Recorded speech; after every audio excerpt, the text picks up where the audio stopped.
আজকের দিনটা primary recruitment process 2022-এর জন্য খুবই গুরুত্বপূর্ণ। কারণ আজকের দিনেই আমাদের স্টেটা উঠবে কি উঠবে না তার একটা স্পষ্ট ধারণা আমাদের মনে তৈরি হয়ে যাবে। তো আজকে কি স্টে উঠবে, স্টে উঠার চান্স কতটা এবং স্টে উঠলে প্যানেল কবে প্রকাশিত হবে, তো আজকের ভিডিওতে আমরা সম্পূর্ণ ডিটেলসে জানবো। তো জানতে হলে অবশ্যই ভিডিওটা আপনাদেরকে শেষ পর্যন্ত দেখতে হবে। তো বন্ধুরা, ভিডিওটি শুরু করার আগে আপনাদের কাছে একটা ছোট্ট রিকোয়েস্ট, যদি এখনও পর্যন্ত আপনারা আমার এই চ্যানেলটিকে সাবস্ক্রাইব না করে থাকেন তবে অবশ্যই চ্যানেলটি সাবস্ক্রাইব করে পাশে থাকা বেল আইকনটিতে প্রেস করে দেবেন। আর যারা যারা সাবস্ক্রাইব করে রেখেছেন তাদেরকে অসংখ্য অসংখ্য ধন্যবাদ। তো বন্ধুরা, আমরা বিভিন্ন সোশ্যাল মিডিয়াতে টিভিতে বিভিন্ন জায়গায় দেখতে পাচ্ছি পর্ষদ কিন্তু জোর কদমে কাজ শুরু করে দিয়েছে। তারা কিন্তু একদম বদ্ধপরিকর আছে, তারা কিন্তু একদম কনফিডেন্ট আছে যে আজকে স্টেটা উঠবেই এবং স্টে উঠলেই তারা হাতে হাতে নিয়োগপত্র দিয়ে সমস্ত প্রার্থীদের স্কুলে জয়েন করিয়ে দেবে। হ্যাঁ বন্ধুরা, পর্ষদ কিন্তু 100% শিওর আছে যে তাদের সাবমিশনটা গ্রহণ হবে। তো এটা নির্ভর করছে হিমা কোহলি ম্যাডামের ওপর। তো এই 2022-এর কেসটা আজকে কিন্তু 50 নাম্বার সিরিয়ালে হিমা কোহলি ম্যাডামের এজলাসে রয়েছে ভারতের সুপ্রিম কোর্টে, সর্বোচ্চ আদালতে। তো দেখা যাক সেখানে কি হয়। কোর্টের কথা তো কেউ বলতে পারবে না, পর্ষদ শুধুমাত্র আশা করছে যে তাদের সাবমিশনটা গ্রহণ হয়ে যাবে। তো সাবমিশনটা ভালোই আছে, সাবমিশনটা গ্রহণ হয়ে যাবার সম্ভাবনাও আছে। আশা করছি আজকেই কিন্তু স্টেটা উঠে যাবে। তো জানতে হলে অবশ্যই আমাদেরকে কিন্তু অপেক্ষা করতে হবে।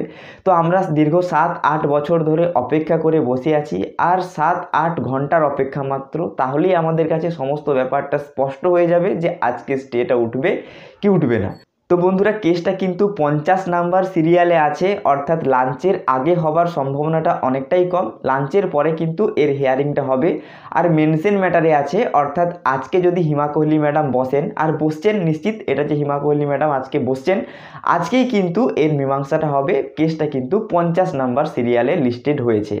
তো আমি সবার আগে আপনাদেরকে জানানোর চেষ্টা করব এই কেসের আপডেট। তো জানতে হলে অবশ্যই আপনারা কিন্তু চ্যানেলটা সাবস্ক্রাইব করে রাখবেন।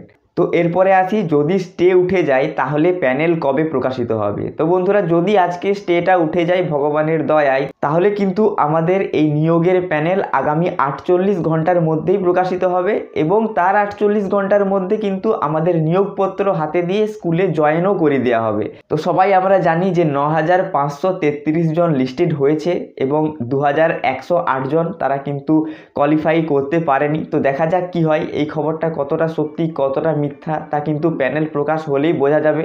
তো আমারও মনে হচ্ছে general, OBC A, OBC B এই 3টা ক্যাটাগরিতে কাট অফ আসবে। এসটি, এসসি, পিএইচ এই ক্যাটাগরিগুলোতে কোনো রকম কোনো কাট অফ আসবে না।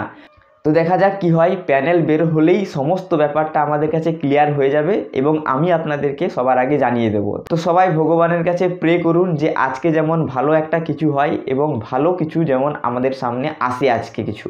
তো বন্ধুরা, ভিডিওটিতে অবশ্যই একটা লাইক করবেন এবং এই ধরনের প্রাইমারি রিলেটেড ভিডিও প্রত্যেক দিন দেখার জন্য অবশ্যই চ্যানেলটি সাবস্ক্রাইব করে পাশে থাকা বেল আইকনটিতে প্রেস করে দেবেন। তো ভিডিওটি শেষ পর্যন্ত দেখার জন্য অসংখ্য অসংখ্য ধন্যবাদ।